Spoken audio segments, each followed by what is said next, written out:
Good morning बच्चों, आप सभी का स्वागत है हमारे यूट्यूब चैनल मेडिकास्ट ऑफ मैथ्स में। और सबसे पहले तो आप हमारे यूट्यूब चैनल को सब्सक्राइब करिएगा, जिससे आपको मैथ्स के वीडियोस मिलते रहें। बच्चों, आज हम लोग बात करें निश्चित समाकलन की आधारभूत प्रमेय, और यहाँ पे निश्चित समाकलन के बारे में हम लोग पढ़ेंगे। तो निश्चित समाकलन होता क्या है और इसकी आधारभूत प्रमेय क्या कहती है, सबसे पहले इसको हम लोग जानते हैं। तो जब किसी फलन का समाकलन के लिए दो निश्चित सीमाओं के अंतर्गत, मतलब हम लोग अब समाकलन जो करेंगे निश्चित सीमा के अंतर्गत करेंगे और उसके अंतर के रूप में प्रदर्शित किया जाता है, तो उसे निश्चित समाकलन कहते हैं। ठीक है, यदि integral F X D X capital F X है, तो अब integral A to B F of X D X equal to F X होगा और ए टू कहाँ से बी तक। तो पहले हम लोग अपर लिमिट रखेंगे, फिर क्या लिखेंगे, लोअर, दोनों को सेपरेट कर देंगे। अब एक यहाँ पे किसी निश्चित समाकलन के लिए कोई भी समाकलन अचर नहीं होता है। ये चीज़ हमें देखना है, यहाँ पे समाकलन अचर होता है कि नहीं होता। चलिए बच्चों, वही हम लोग मान लेते हैं, माना integral F X D X बराबर कैपिटल एफ ऑफ एक्स और प्लस सी है।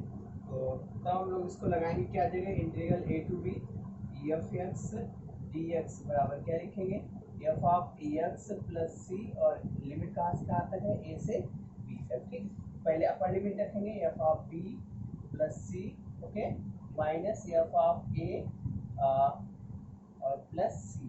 ठीक है, तो ये क्या आ जाएगा, F B plus C minus F A और माइनस सी से सी खत्म, क्या आ जाएगा, F B minus F A. देखिए भाई, यहाँ पे क्या हुआ, अब समझ में आया ना। निश्चित समाकलन के मान का समाकलन अचर का कोई प्रभाव नहीं पड़ता है। तो यहाँ पे निश्चित समाकलन में कोई भी अचर पद नहीं होता है। ठीक है, पहली चीज ध्यान रखिएगा। तो हम लोग इसको सीमाओं में कैसे करेंगे, चलिए एक एग्जाम्पल लेके बात करते हैं। जो हमारा एक्सरसाइज 7.9 है, उसका एक प्रमेय क्वेश्चन ले लेते हैं और एक को क्वेश्चन करके दिखाते हैं आपको। ओके, तो जैसे एक्सरसाइज 7.9 है हमारा, इसका प्रॉब्लम नंबर फर्स्ट है integral -1 to 1 x plus 1 D x. Okay, चलिए इसको करते हैं। तो इसको इंटीग्रेट करेंगे, आई इक्वल टू मान लेते हैं इंटीग्रल -1 to 1 यह क्या है, एक्स प्लस 1 और साथ में डी एक्स। तो इसको इंटीग्रेट करेंगे, क्या आ जाएगा, इस 1 का इंटीग्रल एक्स स्क्वायर अपॉन 2 हो जाएगा, और एक्स का इंटीग्रल 1 का इंटीग्रल एक्स, मतलब एक्स का एक्स स्क्वायर अपॉन 2 और 1 का एक्स, और लिमिट हमारी कहाँ से कहाँ तक है, -1 से लेकर 1 तक। ओके, कहाँ से कहाँ तक, -1 से लेकर 1 तक। तो पहले अपर लिमिट रखें तो क्या रहेगा, 1 का whole square upon 2 plus 1, okay, minus -1 का होल स्क्वायर अपॉन 2 और कितना आ जाएगा, प्लस यहाँ पे -1। ठीक है ना, ये आ जाएगा 1/2 प्लस 1, ओके, माइनस यहाँ पे कितना 1/2 -1 आ जाएगा। ठीक है, 1/2 प्लस 1 माइनस 1/2 प्लस 1, 1 1 1 2 कैंसिल, कितना जाएगा 2। ओके, इस प्रकार इसका आंसर कितना हो गया भाई, ओनली 2। ठीक है भाई, तो इस प्रकार से करेंगे। ओके, ठीक है, तो ये हमारा आ जाएगा। अब हम लोग आगे बढ़ते हैं, एक एग्जाम्पल और लें क्या, एक एग्जाम्पल और कर लेते हैं। ठीक, एक्सरसाइज के प्रॉब्लम ले लेते हैं। हमारे पास सेकेंड क्वेश्चन है, इंटीग्रल 2 से 3 है, 2 to 3 1/x dx, 1/x dx। 1/x का इंटीग्रेशन क्या होता है भाई, log x होता है। कहाँ से कहाँ तक, 2 to 3, क्या लिखेंगे, log 3 माइनस log 2, क्या कहेंगे, log 3/। ठीक है, इस प्रकार से इसे लिमिट रखना है, और बाकी की प्रॉब्लम जो है हम लोग नेक्स्ट वीडियो में डिस्कस करेंगे। आज हम लोग थोड़ा थ्योरेटिकल पार्ट पे ज़्यादा फोकस करेंगे। अब इसके बाद आते हैं बच्चों, प्रतिस्थापन द्वारा निश्चित समाकलनों को ज्ञात करना। अब प्रतिस्थापन से कैसे करते हैं, इसको भी देख लेते हैं भाई। तो कौन सी विधि, प्रतिस्थापन, प्रतिस्थापन द्वारा निश्चित समाकलनों का मान ज्ञात करना। ओके, ठीक है, क्या लिखेंगे, evaluation of definite integral by substitution. तो प्रतिस्थापन विधि में कैसे करते हैं, प्रतिस्थापन विधि से थोड़ा सा लिख देते हैं, इस विधि से integral a to b f x dx का मान ज्ञात करने के लिए जब चर x को किसी प्रतिस्थापन द्वारा एक नए चर t में परिवर्तित किया जाता है। जैसा प्रतिस्थापन से इंटीग्रेशन करते भाई है यहाँ पे, तो हम प्रतिस्थापन संबंध में x बराबर a तथा x बराबर b रख कर t के संगत मान ज्ञात कर लेते हैं। ओके, क्या करेंगे, टी के संगत मान ज्ञात कर लेते हैं जो टी में प्राप्त नए समाकल्य के लिए क्रमशः निम्न सीमा तथा उच्च सीमा होते हैं। तो बच्चों यहाँ पे हमें क्या करना है, इस विधि में हम लोग क्या करेंगे, integral a to b f x dx का मान ज्ञात करने के लिए जब चर x को किसी प्रतिस्थापन द्वारा एक नए चर t में परिवर्तित किया जाएगा, तो हम प्रतिस्थापन संबंध में x बराबर है और x बराबर b रखेंगे, वहां पे t के मान को ज्ञात हो जाएंगे, वो हमारे लिए नई लिमिट हो जाएगी। ठीक है, चलिए इसके लिए भी एक एग्जांपल ले लेते हैं हम लोग। एक्सरसाइज हमारा 7.10 है इससे रिलेटेड, और इसको हम लोग यहाँ पे फर्स्ट क्वेश्चन देख लेते हैं इसका एग्जांपल के तौर पे। तो यहीं पे मैं कर देता हूँ एग्जांपल। जैसे इंटीग्रल हमारा दिया है 0 to 1 x upon x square plus 1 dx। Okay, तो प्रतिस्थापन करना है, हम लोग इसको t मान लें, तो x स्क्वायर प्लस 1 बराबर t। ठीक है, तो 2x dx बराबर किसके हो जाएगा, dt के, यहाँ कहेंगे x dx बराबर dt अपान 2, और लिमिट से 0 से 1 है। ठीक है, लिमिट कैसे चेंज करेंगे ये समझना मेरे यहाँ पे। ओके, तो भाई x बराबर कितना रखेंगे, पहले लोअर लिमिट के लिए 0, तो x स्क्वायर प्लस 1 बराबर t, तो t का मान यहाँ पे 0 प्लस 1, t बराबर कितना आ गया, 1 हो गया। ठीक है, और x इक्वल टू 1 रखें तो 1 स्क्वायर प्लस 1 बराबर t, तो यहाँ से t इक्वल टू कितना हो जाएगा, 2 हो गया। मतलब लोअर लिमिट 1 आ गया, अपर लिमिट कितना हो गया, 2, तो क्या हो जाएगा, इंटीग्रेशन में परिवर्तित होके इंटीग्रल 1 से 2, ठीक, dt अपान 2t ऐसे आ जाएगा, dt अपान 2t। ओके, ठीक है भाई,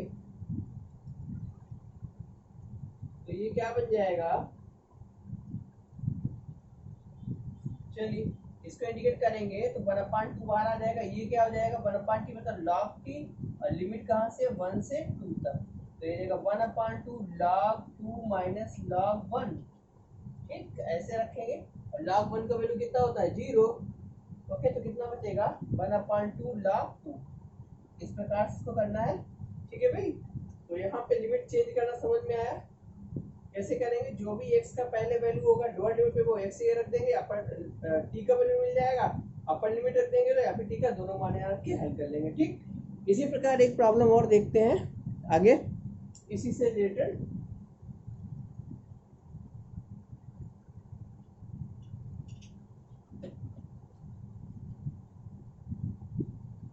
इससे रिलेटेड एक प्रॉब्लम रहती है, इसी एक्सरसाइज का ही प्रॉब्लम है। सेकेंड प्रॉब्लम, इंटीग्रल 0 से 2 π/2, 0 से π/2, रूट के अंदर sin फाई और cos power 5 phi D phi, है ना, cos की पावर 5 फाई और डी फाई। ठीक है, तो इसको कैसे करेंगे आप प्रतिस्थापन में। ठीक है, तो इसको देखो कैसे लिखेंगे, इंटीग्रल 0 से π/2, इसको मैं लिख दिया sin फाई की होल पावर कितना 1/2, इसको लिखेंगे cos phi, cos square phi और d फाई। थोड़ा सा चेंज करते हैं, जैसे हम लोग एक्सरसाइज वगैरह में करते थे। ठीक ठीक है भाई, तो इसको थोड़ा सा चेंज करते हैं। यहाँ पे इंटीग्रल 0 से पाई बाई 2 साइन फाइव की होल पावर 1/2 तो ऐसे ही रखेंगे, और इसको 1 माइनस साइन फाइव, इसको क्या लिखेंगे 1 minus sine square five, 1 minus sine square five. ठीक ऐसे हो जाएगा। तो इसको लिख दिया 1 माइनस साइन स्क्वायर फाइव पूरे का होल स्क्वायर कॉस फाइव और डी फाइव।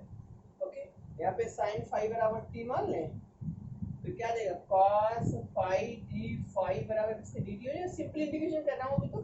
और जब लिमिट रखेंगे तो फाइव बराबर पहले कितना जीरो रखेंगे, तो साइन जीरो बराबर टी, मतलब टी बराबर कितना आ जाएगा जीरो। ठीक, और फाइव बराबर पाई बाई टू रखेंगे तो यहाँ पे कितना हो जाएगा साइन पाई बाई टू बराबर टी, तो टी बराबर कितना हो गया 1। ओके, चलिए लिमिट लगा, ये देखिए इंटीग्रल जीरो से कहाँ तक 1 हो जाएगा। लिमिट चेंज होगी भाई, वेरिएबल चेंज, इसमें लिमिट चेंज, टी की पावर 1/2, यहाँ 1 माइनस टी का स्क्वायर का होल स्क्वायर, और ये आ जाएगा टी, कितना आ गया जो भाई। ठीक, अब इसके आगे आप लोग इसको सॉल्व कर सकते हैं। इसको होल स्क्वायर खोलिए और मल्टीप्लाई करिए, इंटीग्रेट करिए और देन लिमिट लगा दीजिए। ठीक है, और बाकी की प्रॉब्लम्स बाद में डिस्कस करेंगे। आगे बढ़ते हैं निश्चित समाकलन के गुणधर्म। ओके, या फिर आज एक्सरसाइज भी डिस्कस कर लेते हैं। निश्चित समाकलन के गुणधर्म नहीं है, नेक्स्ट वीडियो बताएंगे आपको। चलिए हम लोग बात कर लेते हैं एक्सरसाइज 7.9 है हमारा, उसको कंप्लीट करते हैं। ओके, तो एक्सरसाइज 7.9 में मैंने आपको 2 क्वेश्चंस बता दिए हैं। आगे बढ़ते हैं। थर्ड प्रॉब्लम आप लोग सेम कर लीजिएगा। ओके, क्वेश्चन नंबर 4 जो है तुम्हारा, ठीक है 4 और 5 सेम है, इनमें से एक को ही कर लेते हैं।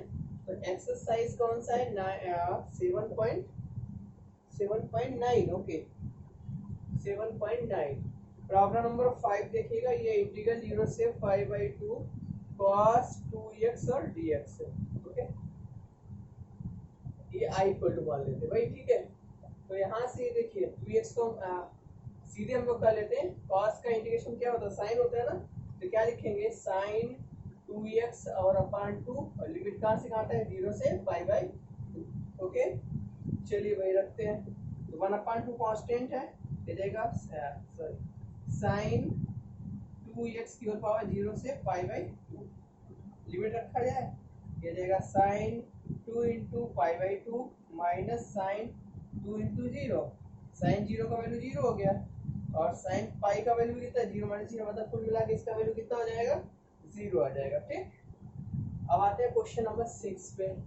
क्वेश्चन नंबर 6 क्या है, i इक्वल टू दिया है इंटीग्रल 0 से नहीं 4 to 5 e की पावर x dx। तो e की पावर x का इंटीग्रेशन e की पावर x होता है, 4 to 5 हो जाएगा e की पावर 5 माइनस e की पावर 4। ओके, यही आंसर हो गया। ठीक है ना, इस प्रकार को इजी प्रॉब्लम है। आगे बढ़ते हैं, क्वेश्चन नंबर 7 पे आते हैं भाई।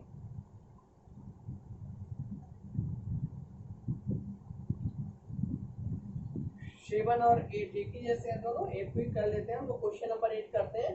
तो ये है i इक्वल टू इंटीग्रल 5/6 और 5/4 cosec x dx। ओके, और जैसे उसमें 10x है तो 10x का लास्ट से फिक्स हो जाएगा, सब लोग ये पुट कर दीजिएगा। ठीक, हम लोग क्वेश्चन नंबर 8 कर लेते हैं। तो इसका इंटीग्रेशन क्या होता है बताइए, log cosec x plus cot x होता है कि नहीं होता है।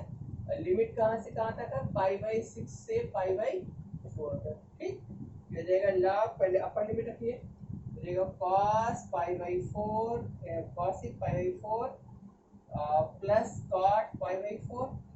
Okay, minus log cosec π/6 plus cot π/6।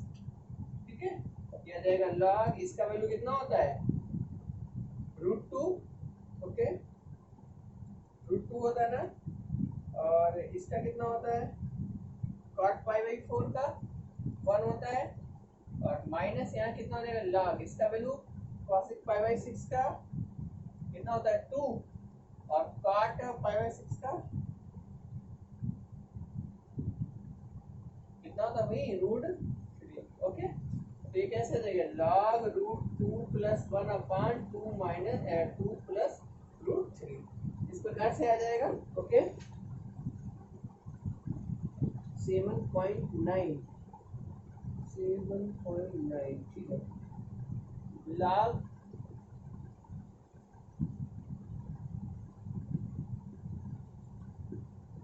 Okay थोड़ा सा यहाँ पे cos x minus cot x होता है, तो ये माइनस आएगा, यहाँ पे ये माइनस रहेगा बच्चों, और ये माइनस का आ जाएगा, ये माइनस हो जाएगा, यहाँ पे ये माइनस आ जाएगा और ये माइनस का रहेगा। ठीक है, तो इस प्रकार से प्रॉब्लम नंबर 8 हो गई।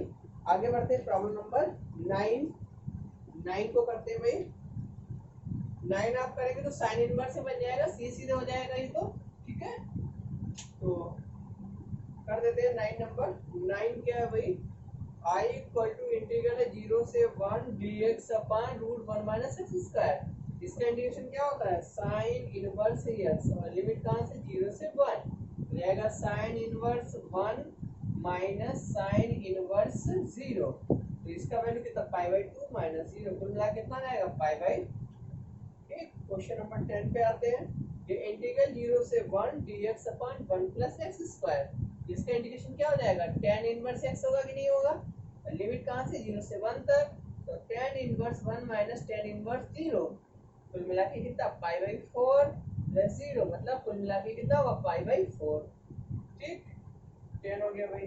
11 नंबर पे आते हैं। 11 नंबर क्या है, I इक्वल टू इंटीग्रल दिया है 3 to 2 dx upon x square minus 1, मतलब x square minus a square का फॉर्मूला है, तो क्या होता था 1 upon 2 log x minus 1 upon x plus 1 हो जाएगा, और लिमिट कहाँ से कहाँ तक, 2 से 3 है भाई, 2 से 3 तक। ठीक है, क्या होता था x minus a upon x plus a 1 upon 2 है, और log x minus a upon x plus a, सीधे वैल्यू रख दो, क्या देगा 1 अपॉन 2 log, पहले अपन में रखो तो 3 माइनस 1 अपॉन 3 प्लस 1, ओके, और minus log 2 minus 1 upon 2 plus 1, तो ये क्या बन जाएगा 1 अपॉन 2 log 2 अपॉन 4 इनटू, ये उल्टा नीचे आएगा, उल्टा करके लिखते हैं इसको 3 अपॉन 1।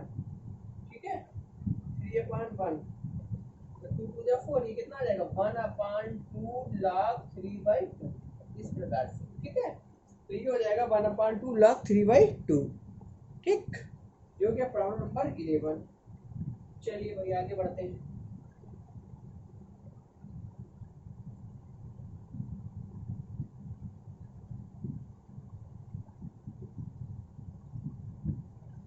ट्रायल नंबर पे आते हैं। ट्रायल नंबर क्या है भाई, I इक्वल टू है इंटीग्रल 0 से π/2 cos स्क्वायर x dx, तो इसको हाफ एंगल में ब्रेक करके लिखेंगे तो क्या आ जाएगा 1 प्लस cos 2x अपॉन 2। अब इसको अलग अलग इंटीग्रेट करके आप इसमें वैल्यू रख लीजिएगा। ठीक, अलग अलग कर लेंगे तो आ जाएगा कितना 1 अपॉन 2 इंटीग्रल 0 से π/2 1 प्लस cos 2x dx। ठीक है, या फिर इसको लिखेंगे 1 अपॉन 2, इसका इंटीग्रेशन क्या है x, इसका क्या हो जाएगा sin 2x अपॉन 2, और लिमिट कहाँ से 0 से π/2, तो आप लिमिट पुट कर लीजिएगा। ठीक, क्वेश्चन नंबर 13 पे आते हैं। ओके 13 आप लोग सेम करेंगे, टी मान के करिएगा। अभी जैसे प्रॉब्लम मैंने बताया था पिछले अगली एक्सरसाइज का, मैं क्वेश्चन नंबर 14 बताता हूँ। ओके 14 नंबर पे आता हूँ। I इक्वल टू दिया है इंटीग्रल कहाँ से 0 से 1 2x plus 5 upon 5x square plus 1 dx। Okay चलिए इसको अलग अलग कर लिया जाए। अलग अलग करें तो इंटीग्रल 0 से 1 2x upon 5x square plus 1 dx, और प्लस इंटीग्रल 0 से 1 5 को अलग कर दिया 5x square plus 1 dx। Okay ठीक, एक काम करते हैं, इसको t मान लेते हैं, तो 5x स्क्वायर प्लस तो गड़बड़ आ जाएगा, लॉग में पहुंचाना है तो मानना ही पड़ेगा, यहाँ सबसे प्रतिस्थापन से ही लगाना पड़ेगा। तो भाई देखिए क्या करते हैं, यहाँ पे इसको t मान लेते हैं, 5x स्क्वायर प्लस 1 बराबर t माना जाए तो क्या आ जाएगा 10x dx बराबर dt। ठीक है, हमारे पास 2 है तो 2 एक्स डी एक्स बराबर क्या डी टी अपॉन 5 हो जाएगा। ठीक, अब लिमिट रखते हैं। जब हम लोग x बराबर 0 रखेंगे यहाँ पे तो क्या जाएगा 5 इंटू 0 प्लस 1 बराबर t, मतलब t बराबर कितना हो गया 1। तो जो x बराबर 1 रखेंगे तो 5 इंटू 1 प्लस 1 मतलब इक्वल टू t, तो t बराबर कितना आ गया 6। तो लिमिट कहाँ से कहाँ पहुँच गई 1 से लेके 6 तक 1/5 बार हो जाएगा, ये आ जाएगा dt अपॉन t हो जाएगा। ठीक है भाई, और प्लस ये वाला क्या बनेगा देखो, इंटीग्रल कहाँ से 0 से 1, ओके, और 3 है भाई 3, यहाँ पे कितना है 3 है, थोड़ा सा ये हो जाएगा भाई 3/5। हम लोग क्या कर नीचे से 5 कॉमन ले लिए हैं, 3/x का होल स्क्वायर और प्लस 1/√5 का होल स्क्वायर से लिख दिए। ठीक, तो इसको बनाए कैसे, इसको हमने लिखा 0, 3/5 लिख दिया, 1 यहाँ से 5 कॉमन लोगे तो क्या आएगा x स्क्वायर प्लस 1/5 dx, और इसको लिख दिया 1/√5 का होल स्क्वायर। ठीक है, इस प्रकार से तो ये हमारा क्या पहुंच जाएगा 1/5 log t, लिमिट कहाँ से कहाँ तक 1 to 6 प्लस 3/5, ओके, पर 1 है, ये क्या हो जाएगा 10 इनवर्स है ना, 1/a होता है ना, तो क्या लिखेंगे 1/a 1/5 और 10 इनवर्स x अपॉन a 1/5। ठीक, तो इरेज करते हुए चलते हैं भाई, यहाँ से क्या बनेगा,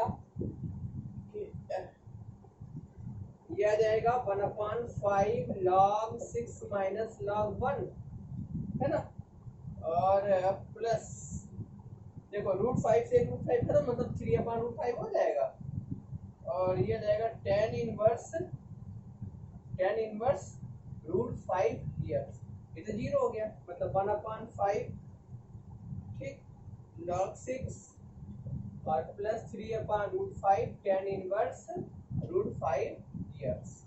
तो ये आंसर हो गया हमारा। ठीक है ना, तो पूरा पुट करने के बाद इस टाइप से कुछ आंसर आ जाएगा आपके पास। ओके, ठीक है, आगे बढ़ते हैं। ये तो हो गया क्वेश्चन नंबर हमारा 14। आगे 15